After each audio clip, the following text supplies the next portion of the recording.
So hello बच्चों। और आज हम डिस्कस करते हैं एचपी बोर्ड का केमिस्ट्री का क्वेश्चन पेपर जो अभी मार्च में कंडक्ट किया गया था। और मेरे पास अभी जो है वो है सीरीज ए। आपको पता है जैसे 3 सीरीज में होता है ना ए बी सी, तो हम सीरीज ए को अभी डिस्कस करने वाले हैं।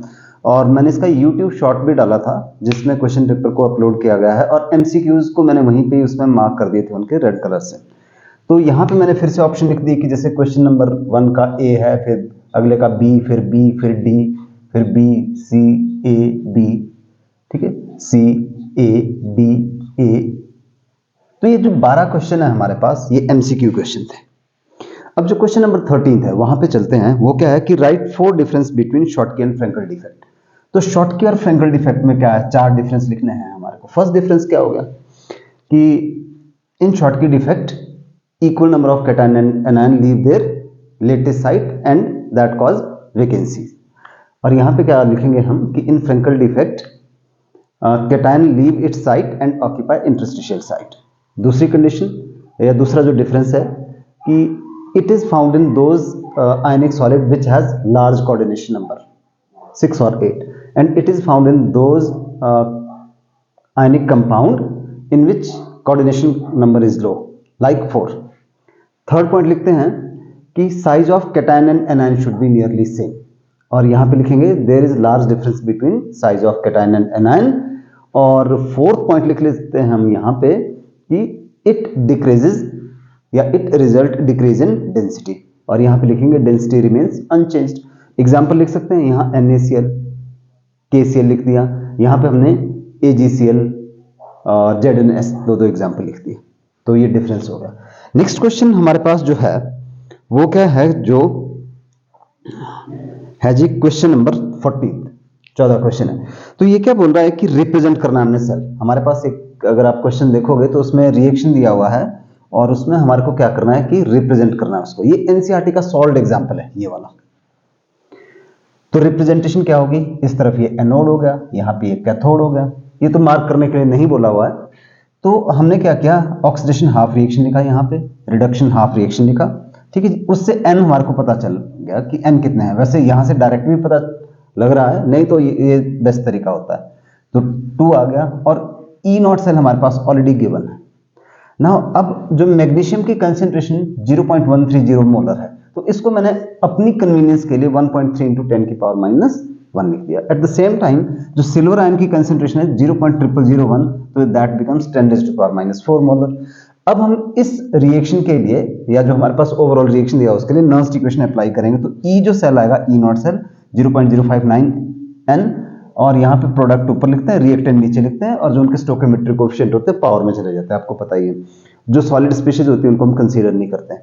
अब अगली बात क्या है, मैथमेटिकल पार्ट आ गया कि ई नॉट की वैल्यू हम ये डाल दी, एन की वैल्यू डाल दी, ठीक है जी। और लॉग इसकी कंसेंट्रेशन ये और इसका ये होगा। तो 2 से इसको डिवाइड करेंगे तो ये कितना आ गया 0.0295। और इसको सॉल्व किया लॉग 10 की पावर लॉग 1.3 × 10⁻⁻1, और ये नीचे कितना हो गया था 10⁻⁸ ऊपर जाएगा तो 10⁻⁸ ऊपर जाके प्लस हो जाएगा और एक पावर ऑलरेडी यहाँ पे कम हो जाएगी, तो ये आ गया 1.3 × 10⁻7। अब क्या किया हमने, m × n का फॉर्मूला लगाया log m × n, log m + log n, और उसमें फर्दर लगा दिया log m⁻⁻n, यानी ये हो गया 7 log 10।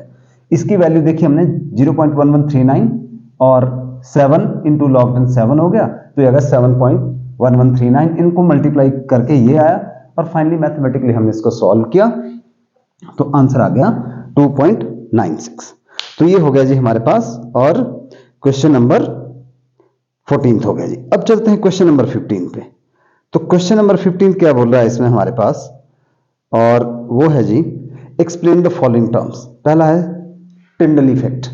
टिंडल इफेक्ट क्या होता है, scattering of light by colloidal particles as a result of which the path of light becomes visible is known as Tyndall effect and it is shown only by colloidal particles because their size is sufficiently large। दूसरा है electrodialysis. सो electrodialysis क्या होता है कि it is used for purification of impure colloids। It is the phenomenon in which electric current is applied to speed up the process of dialysis. तो dialysis की speed को fast करने के लिए हम इसको यूज करते हैं, that is called electrodialysis. Next question है explain construction and working of lead storage cell. Direct question है, तो इसके ऊपर मैं नहीं जा रहा हूं यहां पे कि क्या करना है हमने इसमें। अगर हम क्वेश्चन नंबर की बात करें 16 की, ठीक है, तो इसमें हमारे पास जो कैथोड होता है वो लेड होता है, और जो कैथोड जो है लेड है विच कंटेन लेड डाइऑक्साइड, और जो एनोड होता है वो होता है हमारे पास लेड, और जो इलेक्ट्रोलाइट इसके अंदर होता है वो क्या होता है हमारे पास, वो होता है जी 38% H2SO4 का सॉल्यूशन, जो कैथोड और एनोड को अल्टरनेटिवली अरेंज किया जाता है। तो डायरेक्ट आप एनसीईआरटी या जो भी आपके पास रेफरेंस बुक है आप वहां से देख सकते हो। और हमने इसमें रिएक्शन लिखने हैं। वर्किंग का मतलब क्या है, वर्किंग में हमारे को दोनों रिएक्शन लिखने चाहिए, ड्यूरिंग डिस्चार्जिंग एंड रिचार्जिंग। पहले डिस्चार्जिंग लिखेंगे हम, तो किस तरह से Pb plus SO4 2 negative give rise PbSO4 plus 2 electron, उसी तरह से एनोड का भी लिखेंगे। जब रिचार्ज करेंगे तो उल्टा हो जाता है, कैथोड एनोड बन जाता है और एनोड जो कैथोड बनता है, रिएक्शन को हम रिवर्स करके लिखते हैं। तो डायरेक्ट है, इसको यहाँ पे डिस्कस ज्यादा करने की आवश्यकता नहीं है। नेक्स्ट आता है क्वेश्चन नंबर हमारे पास, और वो है जी क्वेश्चन नंबर 17। इसको मिटा देते हैं। क्वेश्चन नंबर 17 है, और a first order reaction is found to have a rate constant this, find the half life। बिल्कुल डायरेक्ट क्वेश्चन।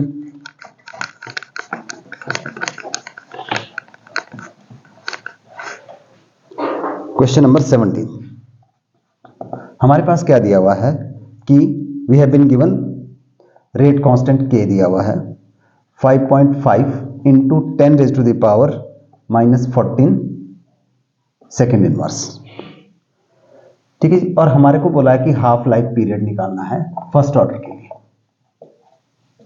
ये क्वेश्चन मार्क है। तो फॉर्मूला याद रखना पड़ेगा। फर्स्ट ऑर्डर के लिए क्या होता है, जो हाफ लाइफ पीरियड होता है दैट इज 0.693 बाय के। अब क्या किया, 0.693 और के की वैल्यू 5.5 इंटू 10 की पावर जो है -14 सेकेंड इनवर्स। अब नेक्स्ट काम क्या करना है, हमने इसको सॉल्व करना है। तो इसको हमने सॉल्व किया, डिवाइड कर देते हैं इसको।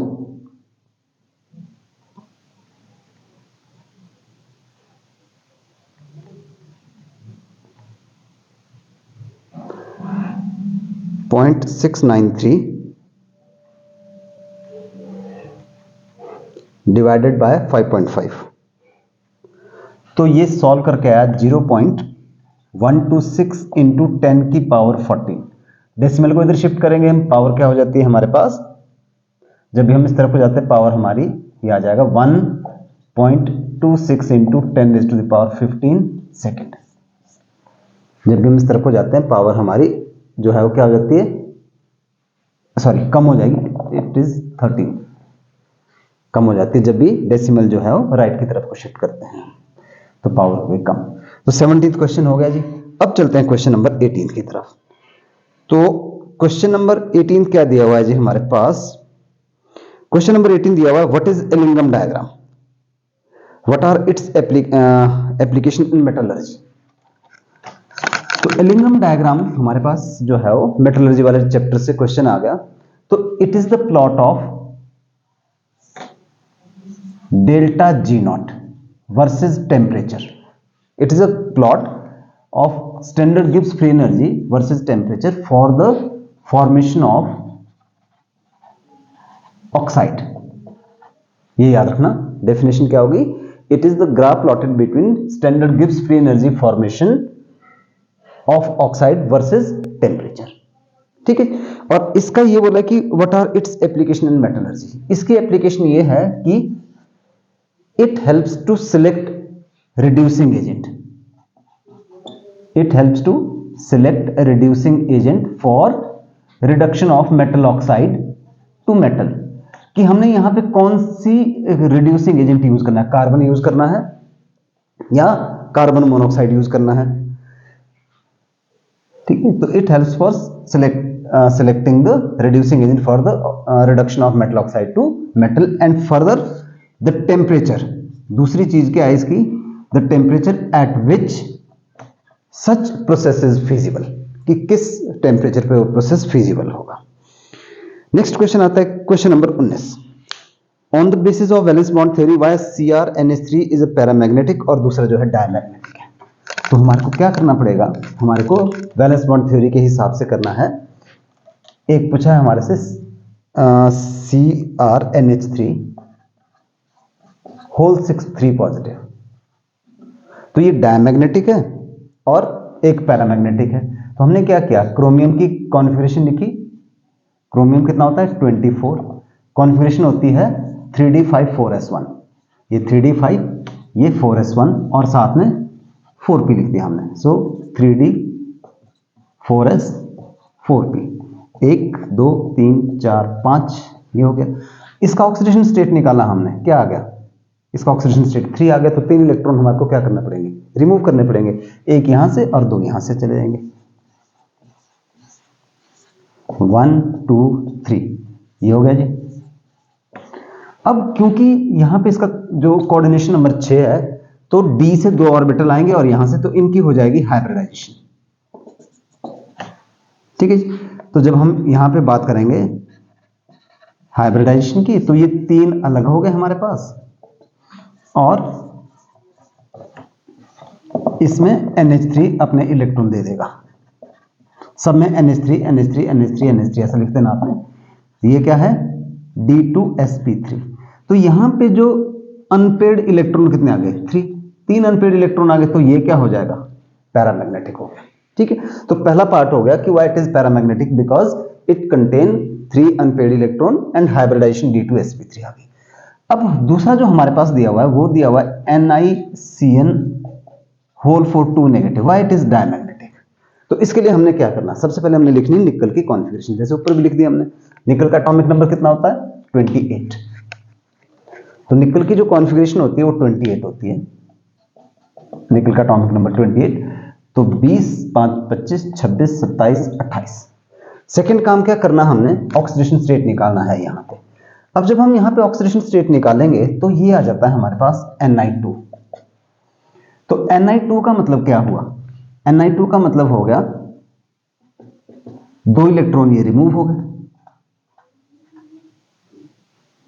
ठीक है जी। अब क्योंकि जब हम हाइब्रिडाइजेशन वाले पॉइंट पे आते हैं, थर्ड पॉइंट पे, ये कॉन्फ़िगरेशन अभी मैंने किसकी लिख दी, this is the configuration of nickel 2 ion. अब जब हम हाइब्रिडाइजेशन वाले पॉइंट पे आएंगे तो क्या हो जाएगा कि जो ये CN होता है, आपको याद होगा, this is strong field ligand, और जो स्ट्रॉन्ग फील्ड लिगेंड होता है वो क्या करता है, वो पेयरिंग कर देता है इलेक्ट्रॉन्स की।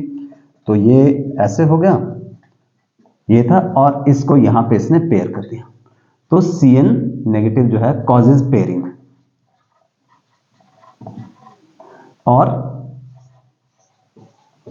अब यहां पे हमारे पास क्योंकि 4 ही चाहिए हमारे को, तो DsP2 हो जाएगी इसकी हाइब्रिडाइजेशन। तो फाइनल स्टेप में अगर हम देखना चाहें तो ये कर देंगे। तो इसमें अनपेड इलेक्ट्रॉन हमारे पास 0 हो गए, ये DsP2 और ये एक ऑर्बिटल यहीं था। इसमें CN नेगेटिव ने अपने इलेक्ट्रॉन दे दिए बॉन्ड बनाने के लिए। So this is DsP2। Further पूछा जाता तो स्क्वायर प्लेनर आपको पता ही है, और यहां पे अनपेड इलेक्ट्रॉन कितने हैं 0, तो देयरफॉर इट इज डायमैग्नेटिक। तो ये क्वेश्चन हो गया जी हमारे पास ये वाला जी। तो क्वेश्चन नंबर 19 हो गया। क्वेश्चन नंबर 20 पे आते हैं जी। ओके, क्वेश्चन नंबर 20 है हमारे पास, और why are haloarenes less reactive toward nucleophilic substitution reaction. बहुत कॉमन सा क्वेश्चन है और बहुत सारे एग्जाम्स में आता रहता है, एनसीईआरटी में तो इसके बारे में बहुत सारा जिक्र होता है। तो हम 2 मेन रीजन कर रहे हैं यहाँ पे, वैसे तो 4 है पर 2 मार्क्स के क्वेश्चन के लिए सफिशिएंट है। तो पहला लिखेंगे हम कि ड्यू टू रेजोनेंस इफेक्ट, जो रेजोनेंस इफेक्ट होता है उसकी वजह से जो CX बॉन्ड है that acquire partial double bond character. तो हेलोएरिन्स के अंदर हमारे पास जो कार्बन और हेलोजन की बॉन्ड होती है, जैसे ये हो गया, दैट ये बनाने चाहिए आपको, that acquire partial double bond character, and because of partial double bond character CX bond is difficult to be broken by nucleophile, so that is why they are less reactive. इस तरह से हम इसको resonating structure जैसे आपको आते हैं बनाने, और ये हो गया जी।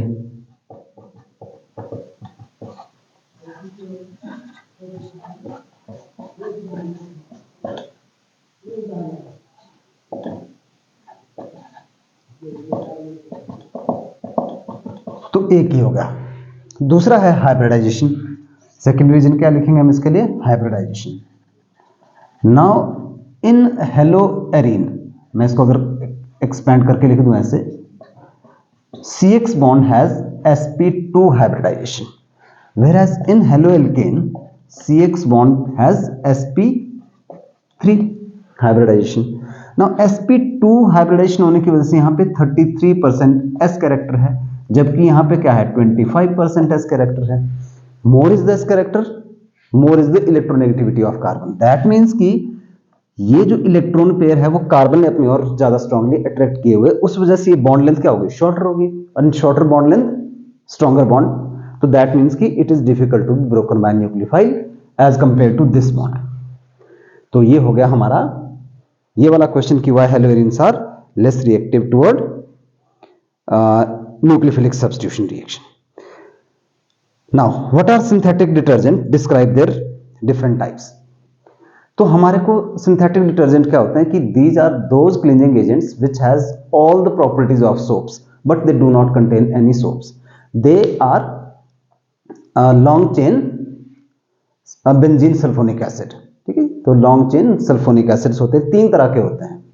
एक होता है हमारे पास anionic detergent in which larger part of their molecules are anion. ठीक है, दूसरा है हमारे पास cationic detergent in larger part of their molecule is cation, cetyl trimethyl ammonium bromide आ गया। उसी तरह से तीसरा नॉन आयनिक डिटर्जेंट हो गया जिसमें कोई आयंस नहीं होता, जैसे सोडियम इथॉक्सिलेट वाला जो एग्जांपल इसके कैटेगरी में इसमें आ गया हमारे पास। तो ये तीनों की एक एनायनिक डिटर्जेंट हो गया, सोडियम बेंजीन सल्फोनिक एसिड आ गया इसमें, दूसरे केस में सिटाइल ट्राइमिथाइल अमोनियम ब्रोमाइड आ गया, तीसरा आ गया नॉन आयनिक डिटर्जेंट जो होता है हमारे पास। तो तीन तरह के हो गए ये। अब आते हैं जी हम क्वेश्चन नंबर 22। ये है हमारे पास न्यूमेरिकल्स, इसको देख लेते हैं।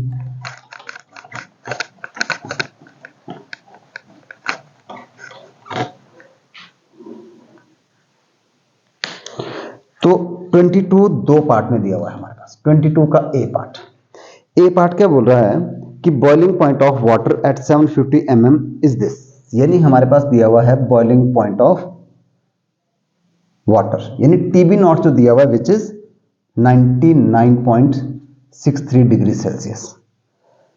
ठीक है, हाउ मच सुक्रोज, यानी हमारे को पूछा हुआ है कितना सुक्रोज डालना है हमें।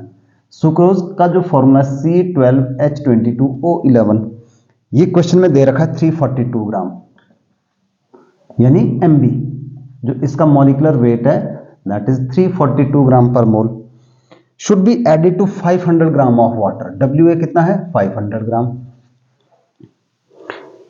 such that it boils at 100 degree Celsius. जो TB है वो 100 डिग्री सेल्सियस पे बॉयल करेगा। और KB की वैल्यू भी हमारे को दी हुई है, KB 0.52 केल्विन किलोग्राम पर मोल, ये लिख लिया हमने। तो फॉर्मूला क्या था? Delta TB is equal to KB into WB over MB into 1000 upon WA। TB किसके बराबर होता है? TB minus TB naught. तो TB माइनस TB नॉट आ गया जी हमारे पास 100 degree Celsius minus 99.63 degree Celsius. तो इसको हमने सॉल्व कर लिया, 100.00 एंड 99.63, 10 में से 3 गए 7, 9 में से 6 गए 3, तो ये आ गया जी 0.37। ये सेल्सियस डिग्री सेल्सियस में भी ले सकते हैं आप, केल्विन में भी ले सकते हो आप इसको, क्योंकि टेम्परेचर जो डिफरेंस होता है वो सेम यूनिट में होता है सब में।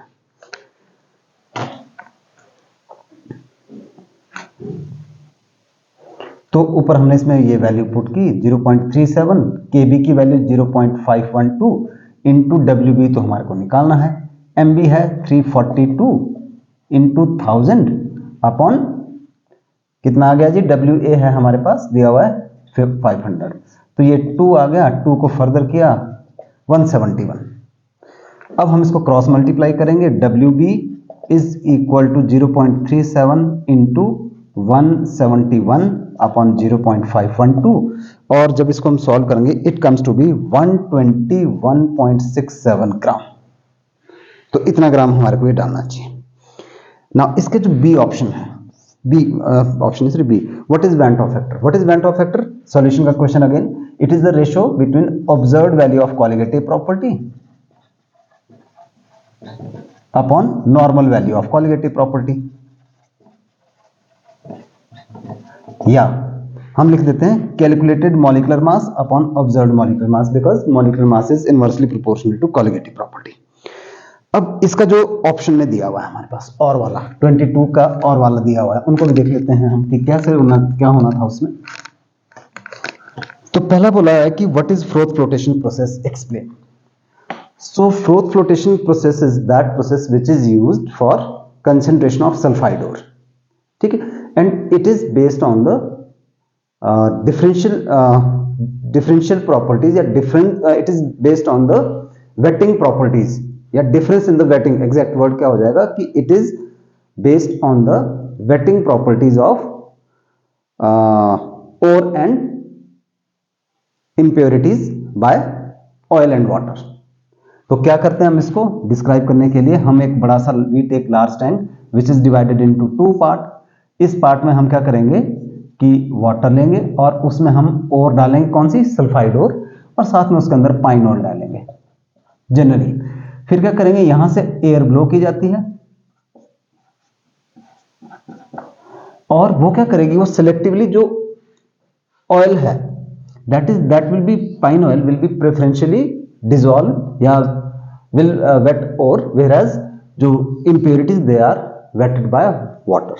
तो क्या हो जाएगा कि जो ore होती है उसके जो है they will be dissolved in pine oil and they will form froth which is transferred to the another container या another tank, जहां पे वो सेटल होकर कंसेंट्रेटेड हो देते हैं, जबकि इंप्योरिटीज यहां रहती है। तो डायरेक्ट थ्योरेटिकल क्वेश्चन है, आप इसको कर ही सकते हैं। फिर दूसरा पूछा हुआ है define activation energy. Activation energy क्या होता है? The minimum extra amount of energy which must be absorbed by the reactant molecule so that it becomes equal to or greater than threshold value। so activation energy क्या होता है? it is the difference between threshold energy and average energy, तो उसको बोलते हैं activation energy. तो question हो गए जी 22। क्वेश्चन नंबर 23 पे आते हैं। थर्ड, इसके 3 पार्ट है, तो आप इसको देखिएगा। ए पार्ट है क्वेश्चन नंबर 23 का ए पार्ट। क्या बोल रहा है? What is tincture of iodine? Tincture of iodine is 2 to 3% I2 solution in ethanol and water, उसको बोलते हैं tincture of iodine and it is used as a antiseptic. B part ये बोला कि what is the purpose of vulcanisation of rubber. तो vulcanisation rubber क्यों करते हैं हम करते हैं जब नेचुरल रबर को हमने सल्फर के साथ हीट किया तो दैट बिकम वल्केनाइज्ड रबर। पर यहां पे क्वेश्चन ये पूछा कि इसका पर्पज क्या है। तो टू मेक नेचुरल रबर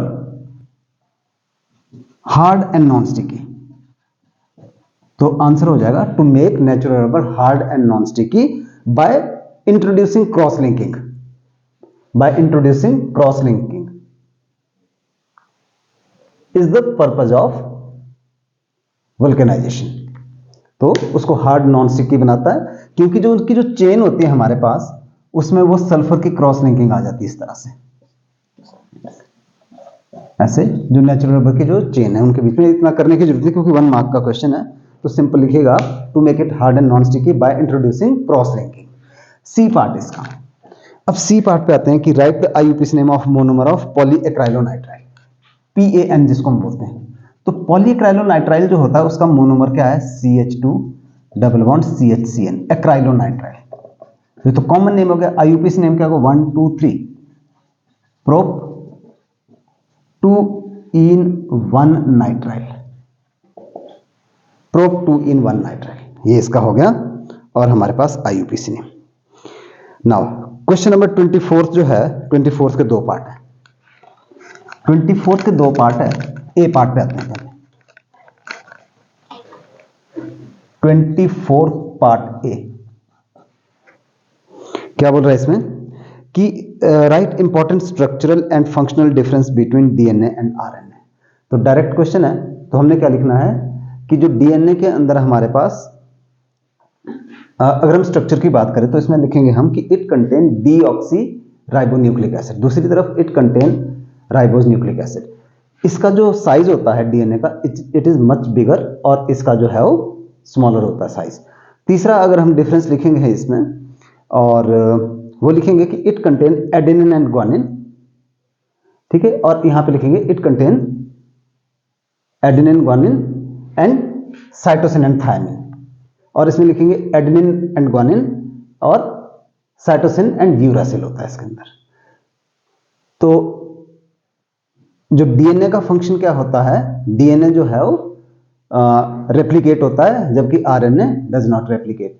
और क्या लिख सकते हैं हम इसमें, तो बस ये इसका फंक्शन भी हो गया सारा। हाँ, आरएनए जो है प्रोटीन सिंथेसिस करता है और डीएनए जो है वो जो हेरिडिटरी इफेक्ट को ट्रांसमिटेशन में हेल्प करता है। तो ये डिफरेंसेस हो गए इसमें। Then what is carbylamine reaction, इसका बी पार्ट। तो कार्बाइलेमाइन रिएक्शन क्या होती है, the reaction of primary amines with chloroform and alcoholic KOH is known as carbylamine reaction. Reaction लिखना ज्यादा जरूरी है कि it is the reaction of primary amine with chloroform in alcoholic KOH to form alkyl isocyanide और कार्बाइलेमाइन। तो ये बन गया जी alkyl isocyanide। अब यहां पे जनरल एग्जांपल लिखा, आप चाहे तो कोई स्पेसिफिक लिख सकते हैं, मिथाइलेमाइन, एनिलीन का कोई एग्जांपल भी ले सकते हैं। देन आता है जी क्वेश्चन नंबर 25, ऑर्गेनिक का क्वेश्चन है। क्वेश्चन नंबर 25 का ए पार्ट है, how will you convert butane 1-ol into butanoic acid. तो butane 1-ol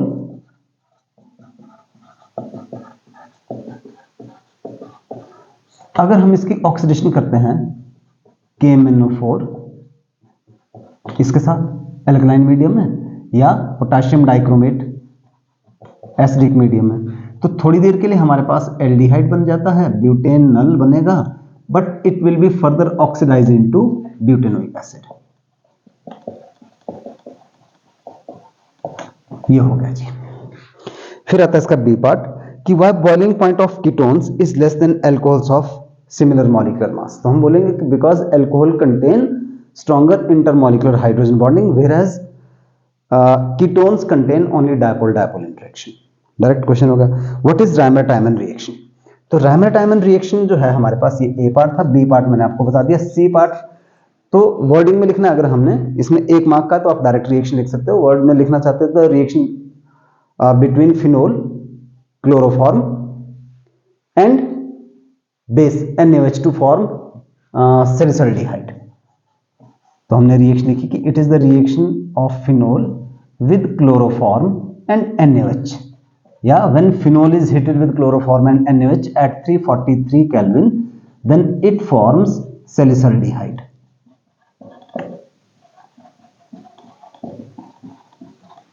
This is Ramer-Tymon reaction. तो क्वेश्चन 25 का सी पार्ट हो गया जी। अब आते हैं जी हमारे पास और क्वेश्चन नंबर 26 है जी हमारे पास। अच्छा, क्वेश्चन नंबर 26, हाँ, राइट IUPAC नेम पूछा है जी। 26 का ए पार्ट, इसका IUPAC name K3CrC2O4 whole thrice, ये पूछा हुआ है हमारे से। तो इसका नाम क्या होगा, पोटाशियम ट्राईऑक्सालेटो, पोटाशियम ट्राईऑक्सालेटो क्रोमेट, और 3 इसका ऑक्सीडेशन स्टेट आ जाएगा। आपको पता है कि 3 × +1 + X जिसका हमने निकालना है क्रोमियम का, +3 × -2 = 0 हो गया जी। अच्छा, बी पार्ट क्या बोल रहा है हमारे पास कि what are coinage metal, write their names. तो these are those metals which are used to make coins. And group जो हमारे पास 11 के है, कॉपर, सिल्वर एंड गोल्ड। तो एंशियंट टाइम में आपको पता है कि इनके कॉइन्स बनाने में यूज किया जाता था, तो अब एलॉय की फॉर्म में इसको बनाया जाता है, मतलब यूज किया जाता है। Then comes to the question number 27 का ए पार्ट। ये बोल रहा है कि why melting point of transition metals are very high. तो हम लिखेंगे because transition metal has unpaired transition metal has partially filled d orbital and as a result of which they have unpaired d electron. These unpaired d electron helps in the formation of stronger metallic bond. तो आप direct लिखते हो because of stronger metallic bond due to presence of unpaired d electron in transition metal, they have high melting points.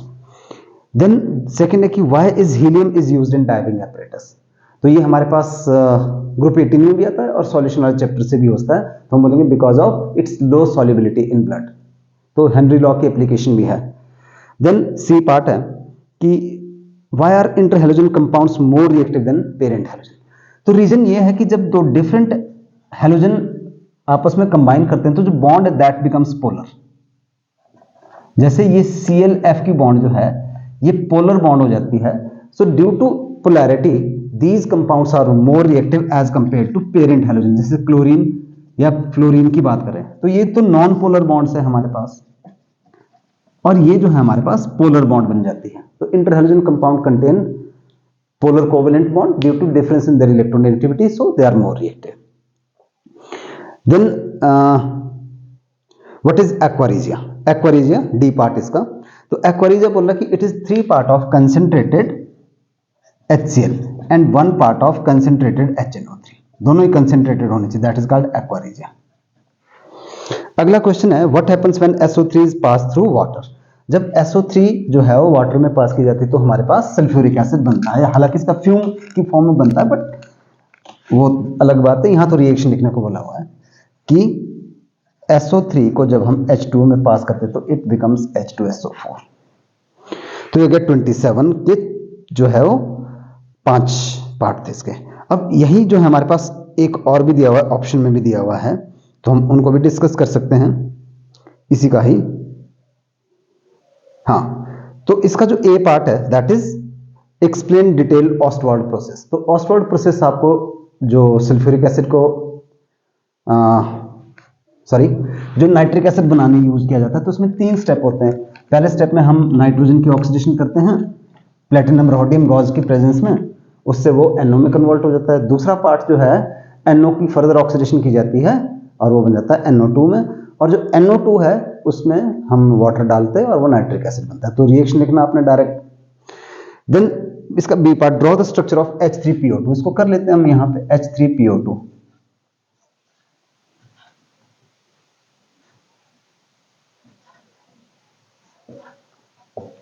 तो ये है H3PO2।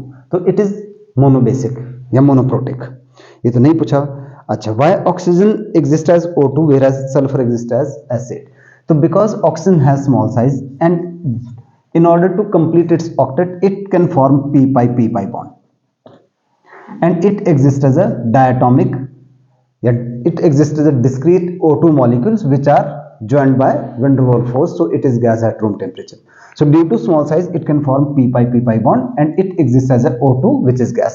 On the other hand, the size of sulfur atom is larger, so it cannot form p pi multiple bond. So फिर क्या करता है, it exists as octa atomic solid because it cannot form p pi multiple bond. Then अगला question है जी हमारे पास question number 28। Explain the structure of XeO3।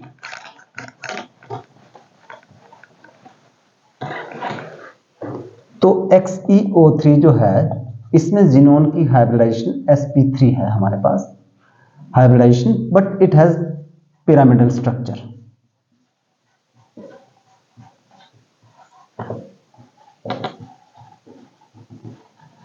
Pyramidal structure हो गया। देन क्वेश्चन है जी B part what is Hardy Schulze rule. Hardy Schulze rule जो है हमारे पास सरफेस केमिस्ट्री से आ गया। तो हार्डी-स्कल्ज रूल क्या बोलता है कि दो पार्ट है कि जो coagulating power is directly proportional to the ion causing coagulation. एक तो ये है, उससे पहले फर्स्ट स्टेटमेंट है कि oppositely charged ion is more effective in causing coagulation of colloid. That means to coagulate positive colloids we need negative ion and vice versa. दूसरा जो coagulating power है it is directly proportional to valency of ion causing coagulation. जैसे cation की जो coagulating power किस तरह से होती है हमारे पास, Al3 पॉजिटिव सबसे ज्यादा होगी, देन Mg2 पॉजिटिव होगी, देन Na पॉजिटिव होगी। सिमिलरली जो एनायन की coagulation पावर वो हमारे पास इस तरह से होगी, 4 negative, then PO4 3 negative, then SO4 2 negative and then Cl negative। तो डायरेक्ट स्टेटमेंट वाला क्वेश्चन हो गया। देन टिंडल इफेक्ट दोबारा से आ गया क्वेश्चन, ये पहले भी आया था। तो scattering of light by colloidal particle is known as Tyndall effect. E part इसका 28 का ई पार्ट। ई पार्ट क्या बोल रहा है कि कंप्लीट करना है ये रिएक्शन ROH, यहां पे हमारे पास कुछ डालना है और हमारे पास बनना है यहां पे बिल्कुल simple question SO2 plus HCl। तो यहां पे क्या डालेंगे, थायानाइल क्लोराइड डालेंगे, and this is known as Darzens reaction या डार्जन प्रोसेस। ये तो नहीं पूछा हुआ है। फिर आता है क्वेश्चन नंबर 29 का A, write Wurtz reaction. What is Wurtz reaction? ठीक है, तो when alkyl halide react with sodium metal and dry ether then it form alkane which contain twice the number of carbon atom. आप चाहे तो reaction लिख सकते हो CH3Cl, सबसे सिंपल सी रिएक्शन लिखी, सोडियम मेटल के साथ रिएक्ट करवाया ड्राई ईथर की प्रेजेंस में, एंड हमारे पास यहाँ पे एल्केन बन गया। ये 11th का ही एक तरह से क्वेश्चन आ गया। 29 का ए हो गया जी। अब चलते हैं जी आगे 29 का बी। 29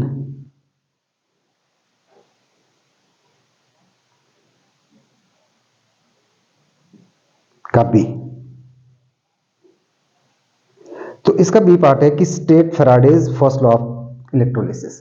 तो ये क्या, it states that the quantity of the weight of substance produced during electrolysis is directly proportional to the quantity of charge passed. यानी जो weight of substance produced during electrolysis directly proportional to quantity of charge, ये पूछा हुआ है। Then the next question we have, और वो है कि HCOOH, इसका नाम लिखना IUPAC नेम। ये क्या है, फॉर्मेल्डिहाइड है, तो IUPAC नेम क्या होगा, methanol. Then why is ethylamine more basic than ammonia? तो हम बोलेंगे कि जो ethylamine है due to plus I effect, electron density increases on nitrogen atom as a result of which nitrogen is rich in electron, so it can और it has more tendency to donate electron pair. तो due to plus I effect electron density of nitrogen atom in ethylamine increases. अगला आता है जी हमारे पास और last है कि what is Hell Volhard Zelinsky reaction. तो HBZ रिएक्शन कार्बोक्सिलिक एसिड से है, तो हम बोलेंगे द हेलोजिनेशन ऑफ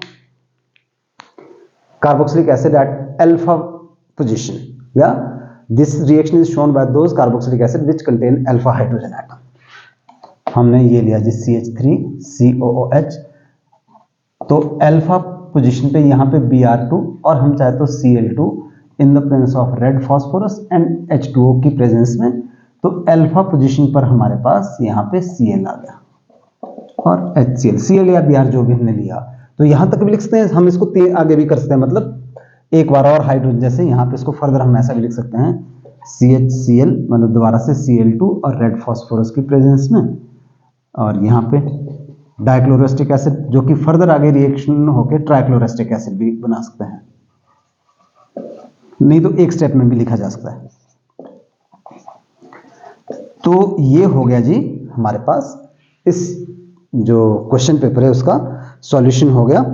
और पेपर ये वाला तो काफी इजी था, बाकी हम दूसरा भी डिस्कस करेंगे B और C सीरीज इसकी नेक्स्ट वीडियो के अंदर। So that's all for this class, या दिस जो हमारा क्वेश्चन पेपर था। यूनिट वगैरह आपने आई होप कि ठीक लिखे होंगे सारे, तो थैंक यू।